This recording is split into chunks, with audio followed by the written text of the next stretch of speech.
So the subject's backwards, and Jess called me and she said, hey, people keep telling me you should speak on backwards.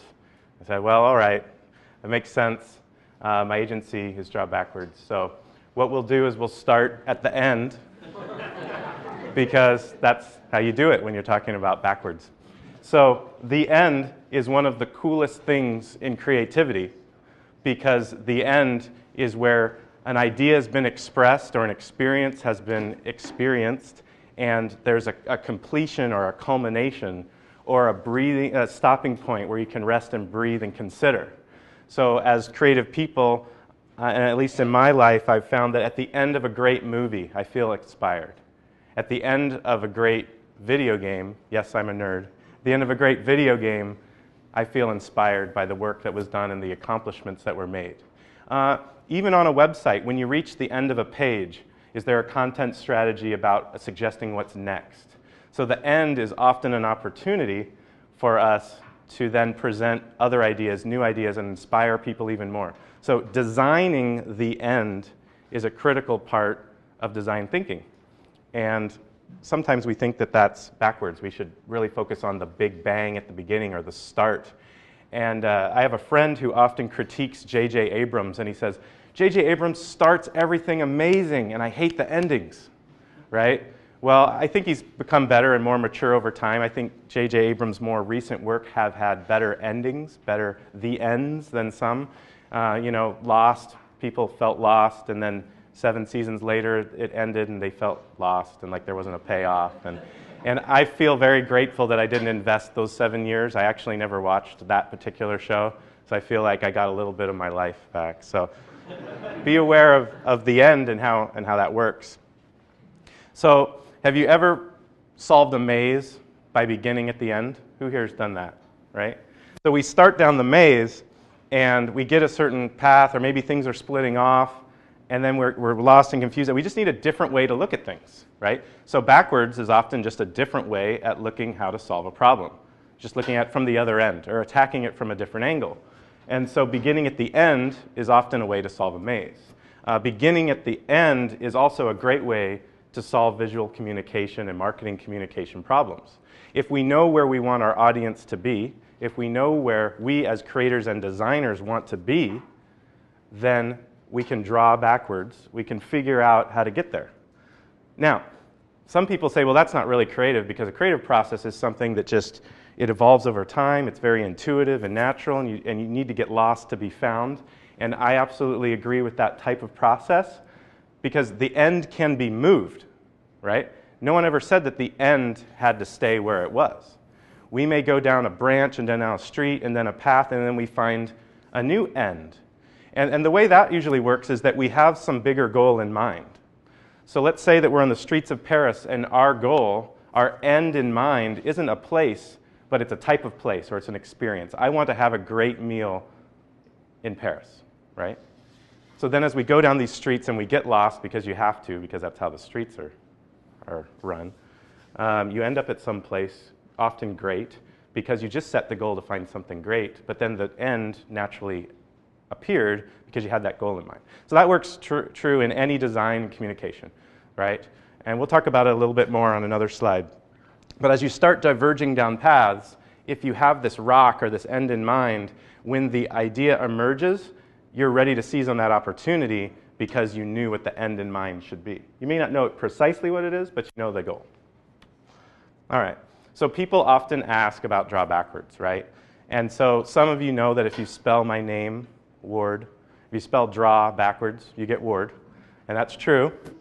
And that's part of the name. But the other part of the name is it's part of our process and how we think and how we work.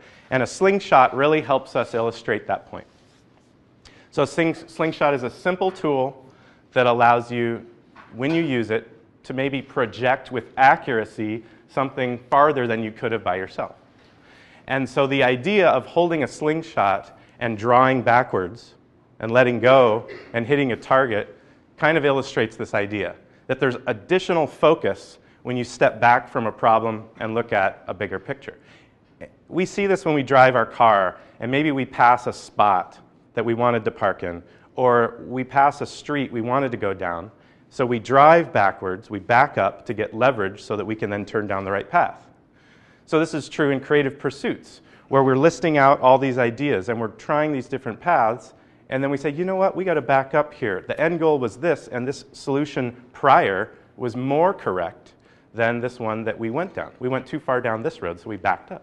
So erasing and subtracting and being backwards is as much a creative process as adding or plussing is, right? I mean, there are famous examples. If you look at movies like James Cameron's Aliens, he edited out chunks of that movie that, to me as a fan, I love.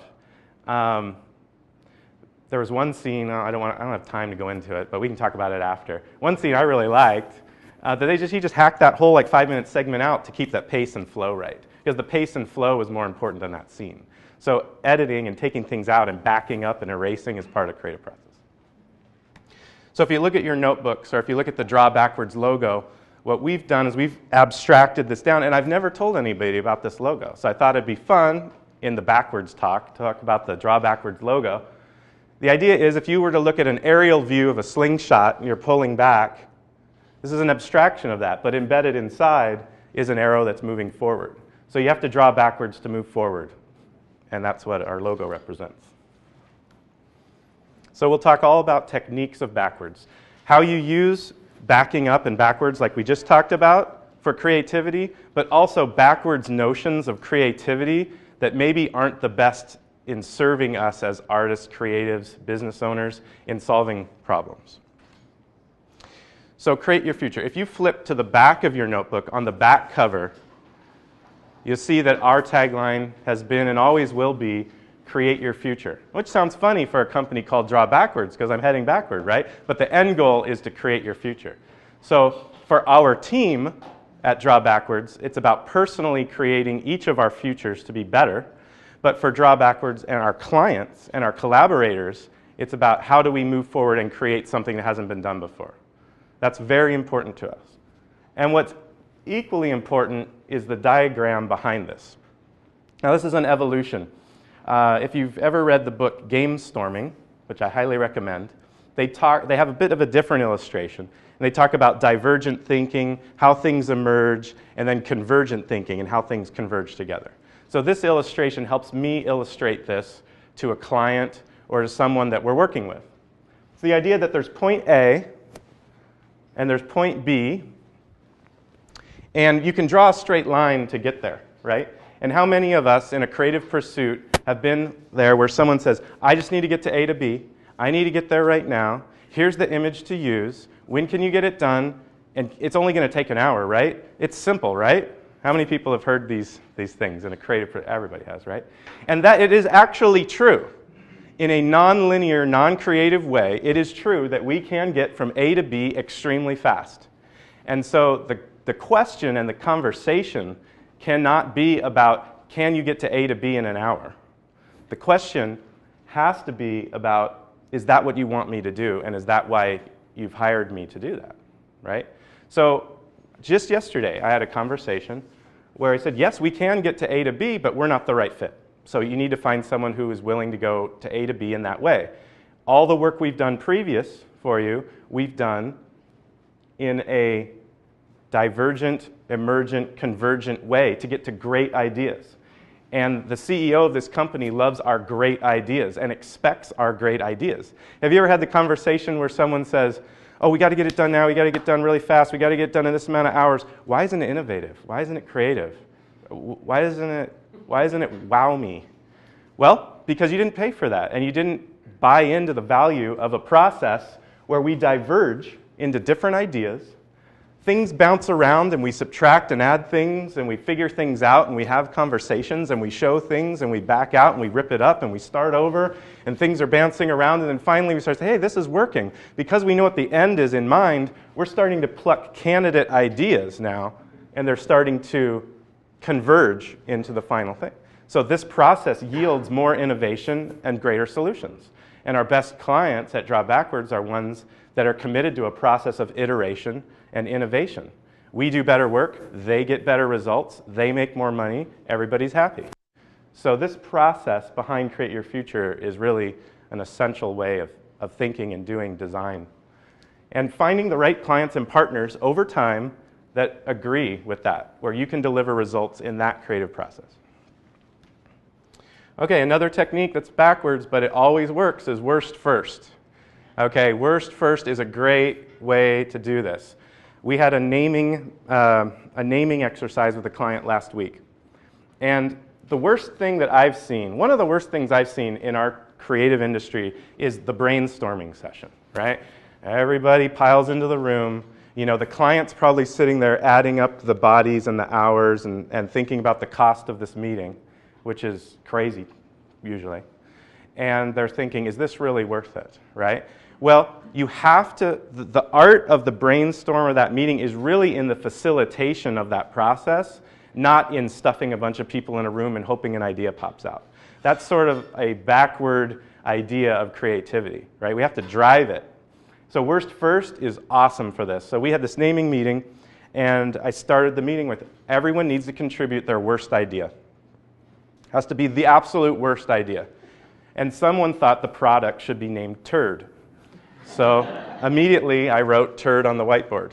And from there, everyone felt relaxed and freed to the point where better ideas could emerge. Because the worst one was already out there. We'd already laid the turd on the board, literally, right? So that works. Now other people, and I don't have the credits, if someone knows who came up with this idea, the McDonald's theory. I've seen this online, but I can't remember who to attribute that to. Who can explain the McDonald's theory to me? Does anyone know? Okay, so the McDonald's theory is when you're going out to lunch with your friends or your coworkers, throw out McDonald's first. Get that out of the way, set the bar low, and then it can only get better from there, right? All right. Force. So this is something I've only learned over time, over what's now decades of design. I've worked in-house. I've worked as an agency creative director. I've worked in agency teams. I've worked as a solo freelancer. I've taught design. I've done almost all roles in design. And I can tell you that the force of many is one of the most powerful forces in design. What that means is that you can accomplish so much more by collaborating and working in a team than you can by yourself. I mean, I have been a solo freelancer and experienced success and failure. And often that was because I was limited in my capacity to support all of the ideas and desires that people had for what I could do. And so by building an amazing team, a team that can do things better than I can do, and working together as a team has allowed us to create work that I would not have access to individually. So I really believe in the power of teams. That's not to say that someone who is an amazing independent filmmaker, designer, writer can't be amazing in their success, but I usually find that those that are connected to a design community, like the Phoenix design community, that attend events like this, that collaborate with agencies and other partners, who meet and greet with other people. You know, Gangplank, where Draw Backwards is based, is all about pulling in people into a physical proximity to create density of creative ideas because we're so spread out in Phoenix. I know that James and FORCI moved to Mill because there's already a collection of talent and creativity happening on Mill, and they wanted to be a part of that. So those types of decisions help assemble this force of many that help you move forward and have this army of creativity. I mean, just being here today talking about it is sparking ideas. I know that after I'm done, we're going to talk about these ideas, and we're all going to be strengthened as a creative community because there's this force of many. And I think that that's a powerful idea. And the idea of the independent solo auteur off on their own, isolated in a cabin, you know, is cool, and good things can happen, but I think better ideas can happen when there's a bit of collaboration and connection. That is not bashing on alone time. I love alone time. In fact, at Draw Backwards, often we work independently, isolated in our own home work environments, where alone time allows people to chew on an idea and then bring it back to the team for collaboration. But it's backwards to think that we can all be on our own, isolated, and create all this magic, because I think more magic happens through connection and collaboration. All right, this is another one that happens all the time. The comfort of opinion. In the creative community, it is so much easier to sit back and go, oh yeah, I don't understand why those guys design it like that. Yeah, oh man, why did that company do that? I think that's awful. Like all these opinions floating, right? But there's this discomfort of thought that sometimes happens in the creative community where we have to step back and look at why. Why did that happen? It may have happened for reasons out of control of design and marketing and even the CEO. There may have been a business objective that had to be met at the expense of something. We don't know. But we have to be uncomfortable, which is a backwards idea, but we have to have discomfort of real critical thinking and deep thought to get to great ideas. So it has to be okay to do that. We have to be okay with that. And when we hear a blanket, soft opinion, we need to challenge that and dig deeper with the discomfort of thought. One thing that drives me crazy, because we use Basecamp and because we're distributed, and I'm an offender here. Sometimes we'll post our comps in Basecamp or in HipChat in our chat software, and I look at it and I go, awesome, that's great. It's like, wow, I missed the fact that we didn't change the navigation for that section because I didn't take the time to back up, draw backwards, critical thought, assess that, and then also give praise for some really awesome work. Sometimes that the visual design sort of seduces us into this amazing thing, and then you go, oh my gosh, that headline's wrong, right? So the worst case I've ever seen of this ever at all time was I was at Makayo's, and they had a little pop-up stand where they were trying to sell me their margarita cup. And the headline right on there, printed on my table, said something like, marketing stand. Like it had gotten all the way out the door and on the table, right? Like there was no critical thought, like 7 or 8 gates, because everyone was just trying to get it done and have like a high-level opinion of the photo that was on there. Oh, you didn't Photoshop that just right. And you didn't even think about what the headline said. There was no thought going on, so be aware of that. Okay. I think you should tell people your dreams, but don't stop there. So there's this habit in creative, it's sort of like a warm blanket we can put on and go, oh, someday I'm going to design this. Someday I'm going to write that book. Someday I'm going to do all these amazing creative things. And then they stop because they feel comfortable in that idea that someday, right? So show me, right? Show me. Show me what you've got, right? Or if you work for Draw Backwards, or if you work for an agency, and we say things like, wouldn't it be cool if we got this client? Wouldn't it be cool if we did this work? Show me how to get there. Draft up the letter and show me. Draft up the presentation we're going to give to get that client.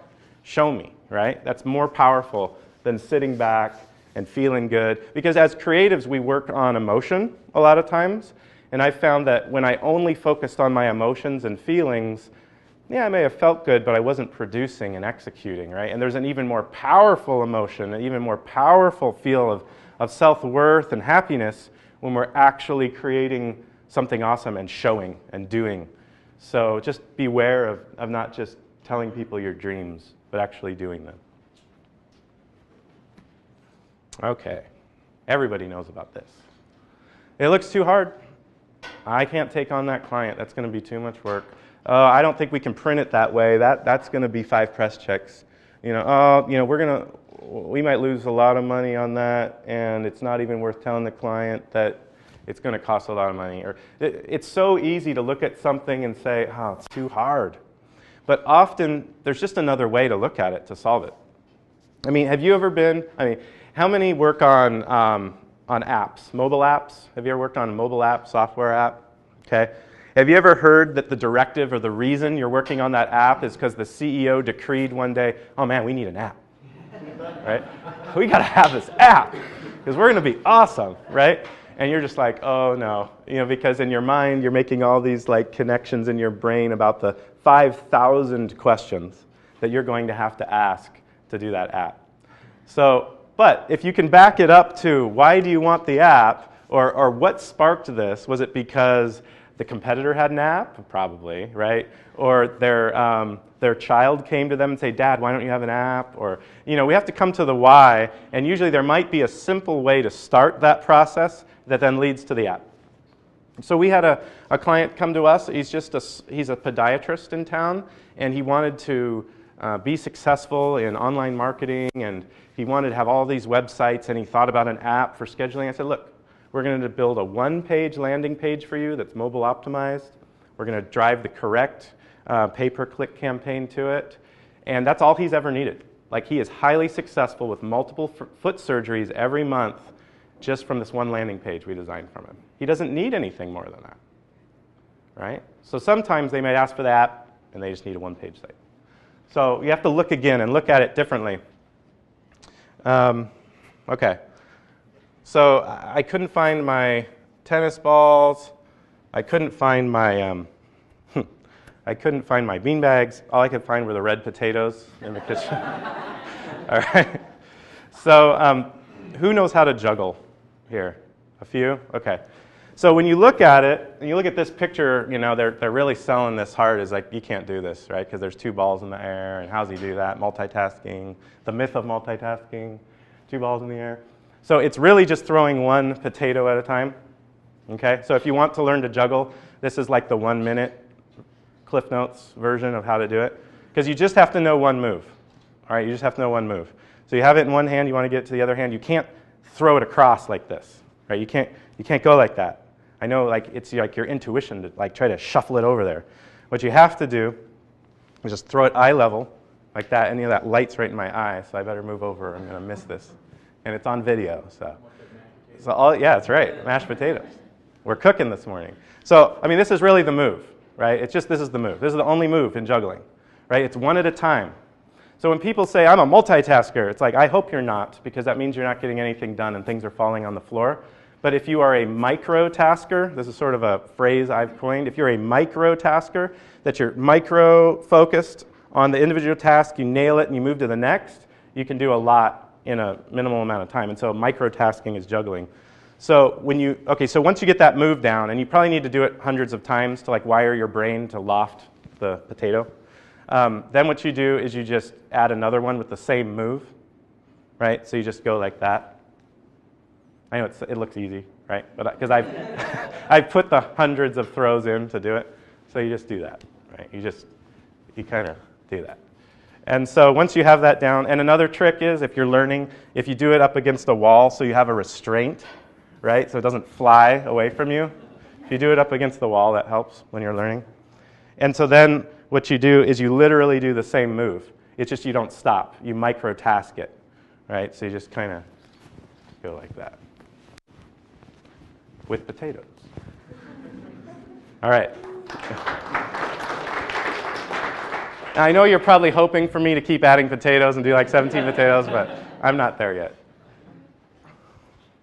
Okay, so as we were talking about the wall that we're up against and we're throwing so they don't fly everywhere, restraints help you free the solution. This is really important. This is a backwards idea, right? It's like, why are you going to restrain me? I'm creative. And if you've heard me talk before, I've talked about this a lot. I think I spoke at Compose, which is a writing group in town, and a lot of this, I think, for creative writing and block, is that there's no restraints sometimes. Like we work with Matt. Matt Howers is a great copywriter, and we work with him, and it's like Matt can tell you, if we were to say, hey, Matt, knock out some copy, we would never say that. We would say, Matt, there are these objectives, there's this audience, and this audience is speaking to this audience. And then when Matt sends something back in, my first thought is, which audience is speaking to which audience? And then I audit that text and go, oh, yep, that's right. He's got it. So those are restraints that allow him to be highly creative, but within very, very fixed constraints. It's this idea of thinking inside the box. You build the box. You figure out what the constraints are, right? And then you fill it. So if you're with a client and they're like, I need something creative. It's like, oh, man, okay. And so what are we trying to solve, right? These are the questions you have to fire back to build the box with the client. Okay, you have to build the box with the client. Say, hey, what's our budget? And what's our timeline? And who's the audience? And what's the big idea? And, right? And if you get that box created, then you can be really creative inside of it. You can actually solve really cool problems if you're inside. But the problem is if you don't have the box built and you just start firing wild ideas, yeah, you may get lucky and one might stick, but you're going to have all of these ideas on the floor, and the client's going to be like, well, where's the process, and where are we at, and why are you doing this? And so build the box and create inside it. So those restraints are good. So I'm not afraid of heights if I'm restrained, right? But if I'm not restrained and I'm up on top of a building and I'm tipping over, I don't feel comfortable. I know some people have an amazing ability to block that out and like, you know, do 1 foot, hang over the Empire State Building. Like I can't, I would feel very uncomfortable. I don't even like walking up to like the gate to look over, you know. So for me, restraints are important because if I feel safe, then I feel really good, right? I love roller coasters, but I know that I'm locked in, or at least I think I am. You know, there's always a chance that I'm not. But I have enough confidence in statistics and people that I'm willing to ride these knowing I probably won't fall out and I'll have a really good time, right? So apply that to your projects. Build enough restraints in so everyone's enjoying the ride. It's not too haphazard and out there. Okay. There's a lot of ways to say this. You know, many times when I've presented ideas or we're talking internally, you know, and I've shown a slide, and in fact at Phoenix Design Week a couple of years ago, I showed a slide of my friends and I, and we were at Joshua Tree, and we were rock climbing, and these guys are superstars, and I'm a total amateur beginner, but they were really nice, and they worked with me, and they made sure I felt like I was secured. And I was able to climb these things I didn't think I could climb, and it was an amazing feeling of release and happiness and accomplishment. And so the way I've said it in the past is like restraints can free you. I've said it some other ways, but I like this idea that when something scares you, it means it's worth it. That's not always true. And there's this backwards idea, right? Because it's like, oh, if it scares me, I need to go away. You know, I'm afraid, I'm fearful, I'm walking away from it. But you're often opting out of opportunity. So you need to vet it a little bit if it's scary. Like, you know, push it a little bit. Like, oh, can I do this? Well, why don't I try to do this? Well, if my end goal, if the end that I've defined has some of this as a part of whatever this is, then yeah, I probably need to overcome it because it is probably worth it. So that's more of a high-level, like, life pursuit creative idea, but I think it's so true. I mean, I've seen client accounts where it felt scary, or it's like, well, we haven't executed that communication in that way before, so I shouldn't take it. No, it's like we want to seize that moment because this is the opportunity we want, and we want to be able to create that. So we have to jump into the abyss a bit and figure it out. And if we have good creative principles, if we know how to draw backwards and we know how to back off of an idea and analyze it and use critical thinking, we'll be able to solve it. So it's okay. So it's usually worth it. Okay, why? So why is something that's very popular. Because it's very good. The idea of asking why. And how can we apply why to a backwards technique? So has anyone heard of the 5 why technique? 5 why? Oh, okay. So in product design, 5 why is an excellent way at getting at how the product works or how the product should work. So it's a technique we use on every project. It's this idea that, why are you at Creative Mornings? Because I'm not ready to go into work. Why are you not ready to go into work? Oh, it's been a long week. Okay. Why has it been a long week? Oh, I had this really tough deadline. Why was it a tough deadline? Oh, I didn't sleep. I didn't get enough sleep. Why didn't you get enough sleep? I was doing this. So you analyze it back to find the root cause. You draw backwards to find this root cause of why you're at something. And you can apply it to business discussion all the time. It's so great when you're working with a client and they say, we got to make the logo bigger. Why do you need to make the logo bigger? Oh, because the other client has it bigger. Okay, and why does the other client have it bigger? Oh, I don't know, the marketing person probably told them to make it bigger. Why do you think the marketing person told them to make it bigger? Because it was too small? Okay, well, why was it too small? Well, I don't know, the designer probably likes it really small so they can't see it. Well, why? Is that because it's a bad logo? You know, like you just keep working back until you try to understand it. It's not to say that that a big logo won't happen. I mean, we've all been there. But make sure that logo's good.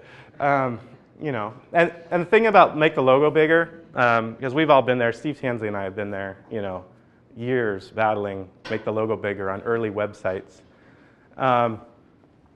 Make it huge, right?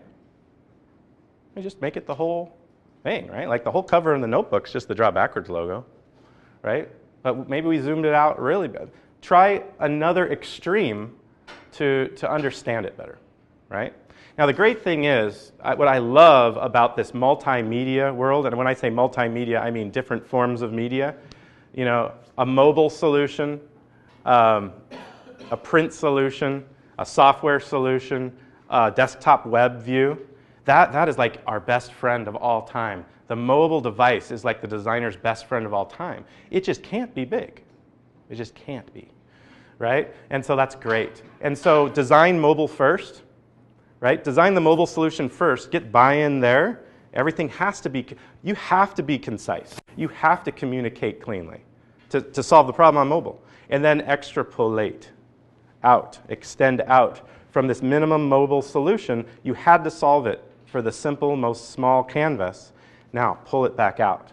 And it will be so much easier for you to build great, clean, simple communication when you do that. So make the logo bigger. It's like, well, on the mobile device, you know, I have to have these other things here. It's got to be this small. And we'll scale it in percentage bigger based on the canvas, right? Because obviously, I'll make the logo bigger when I put it on the banner that's hanging on Bank One Ballpark, right? But let's do the logo for the appropriate context, the size for appropriate context. 5 minutes, all right.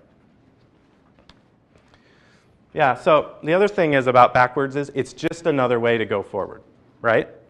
So, you know, you could be sitting in school, and my daughter Hannah, she likes to do things differently. Just she likes to test the waters. You know, she likes to do crazy things. You know, she might write right to left, just because she can, because she thinks it's cool. You know, and a kid might say, Hannah, you're wrong. You know, Hannah, you can't write that way. You know, but in another country, she'd be writing the right way, on the other side of the world, right? So when you're thinking about, so backwards is totally sometimes labeled as a negative, but all backwards is forwards upside down, okay? So we just turn things upside down. We're just looking at it differently, and we're moving forward, right?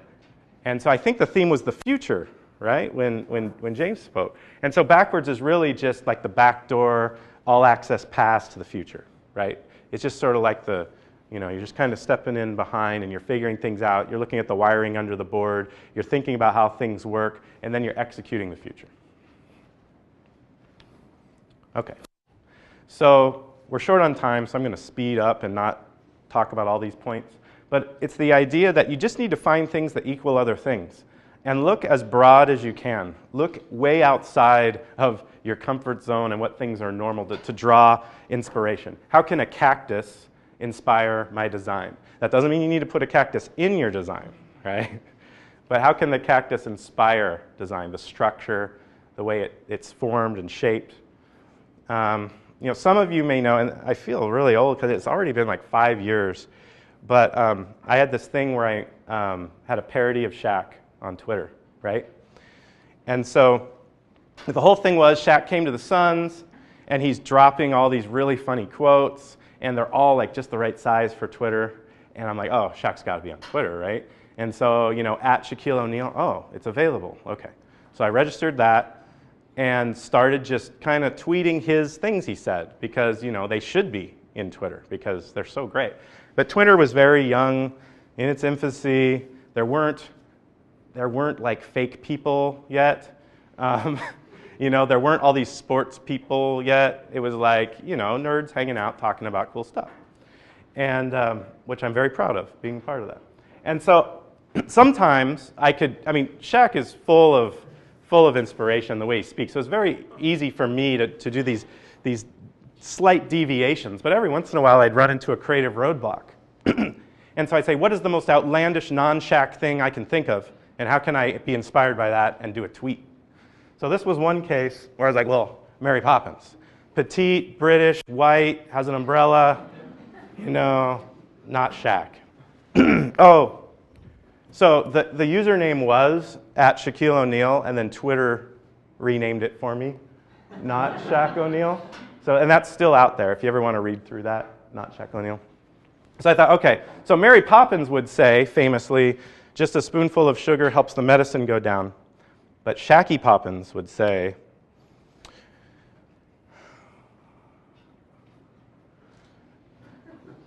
when you flop, that's just another message that you don't know how to play me. Stand up and take your medicine like a man. That's how Shaq would talk about it, right? So that was fun.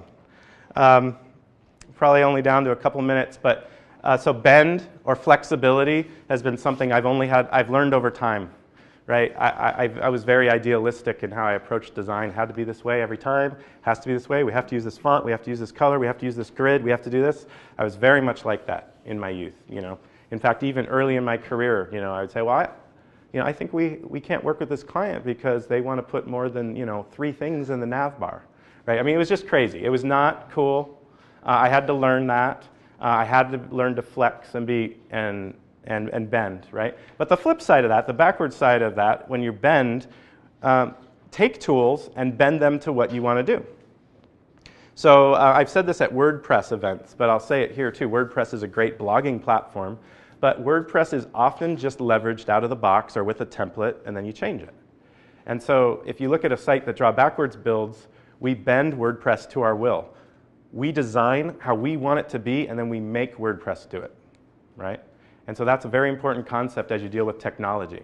And if you look at the greats, the great companies, the great brands with great experiences, the Nikes, the Apples of the world, they're bending technology to do what they want to do, right? Nike's building shoes by knitting them up instead of building them in a traditional way. Disney's another example, right? You look at Space Mountain, right? They created their own technology and roller coaster, and then they put it inside, you know, they put it inside the space age castle. But they're always building their own technology to get the right solution, right? Or leveraging off-the-shelf components in a unique way to deliver a unique experience. So like the iPod was largely created with other components that were pulled together so that we could create something that was totally different, right? So you bend technology, you bend things to your will to get to great solutions. All right, we could talk a long time about bubbles over balloons, but I'll just give the Cliff Notes version. As a parent, you want to give the kids bubbles, not balloons, okay? If you're a parent, and how many are parents? All right, so you give the kid the balloon, it will end in tears every single time. Okay? Hot car, some kid steals it, lets it go, kid accidentally lets it go, always tears. Bubbles, they love to pop bubbles, and then you just generate more bubbles. So think about bubbles as creating ideas, and don't hold on to your precious balloon in the corner hoping no one will pop it, right? Because it will get popped. See the Draw Backwards logo? It's real sharp and pointy. There's no balloons around it because they all popped. So to end, I want to say, be sure you start something. Do something, whether you're in-house, out-of-house, student, freelancer. Just start something new. Use these backwards techniques. And to end, I can only tell you to begin. Thanks.